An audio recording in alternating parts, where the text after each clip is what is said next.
to start with, this adventure education theory, we're going to go over a couple pieces, but basically I always say like, the easiest way to explain like why adventure, other than like, well, because I've seen me enjoy class more, I've seen my students enjoy class more, I've seen teachers walk by and see us playing these adventure activity games before the actual content, and or even going through a normal class. And one teacher said one day, which like it made me feel really great for me and a little sad for them, but they're like, man, I've never seen those students smile that much in school before.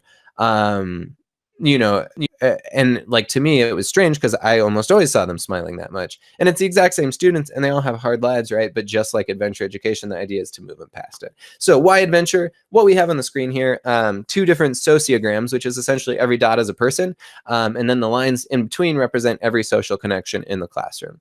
And here's kind of a mind-opening exercise I think you'll find out. Obviously, these are probably not your class size, but you could even draw this out to your own class size, and I do have a full class demo coming up next. But basically, each one of these bars, if you are, and I had this situation on the top left there, class size of 2 when I was an interventionist, so I'd pull out these 2 brothers from Syria, and we were doing English reading and kind of learning English as I guess for them it was like a 4th language. But so anyways, they had a negative relationship, and they'd survived a lot together, but they kind of fought with each other in class for fun when they could. And so I had to really control that relationship, but then I had a good relationship with each brother, so I could really influence every single relationship in the classroom. But even when you move up to 4 students and a teacher, suddenly the teacher is not directly responsible or doesn't have control over a majority of those relationships. You only have 4 relationships with students, and then there are 6 more social interactions in the classroom that you really have to help improve.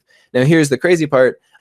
If you are in a class of 34, there are only 34 teacher to student connections, right? It's you to every single student, 1 through 34 around the room. But there are 561 other social interactions going on in that classroom. So if 561, all of the student to student interactions are negative or, at best neutral, that's 94% of the interactions in the room going on are negative to neutral. And you're only directly in charge of 6%. So it doesn't matter how many students are like, man, that teacher loves me, if 94% of the other interactions going on in the classroom are negative.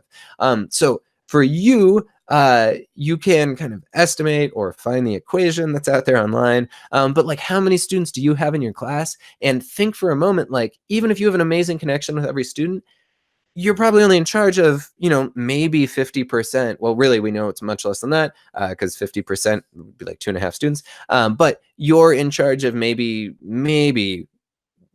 20%, right, of the connections in your classroom. If it's a normal sized class, you might be in charge of 10% or 6% of the interactions in your class. So think about your classes. How many of those are positive? How many are negative, right? So we use adventure education because we believe that this culture of building, hundreds of positive social interaction connections, hundreds of connections of trust and security between your students is super important. And we use adventure education to do that. So if you think that you should or could benefit from more positive connections, a stronger culture in your classroom, then I think this adventure education mindset and today's adventure education theories are going to be great for you. All right.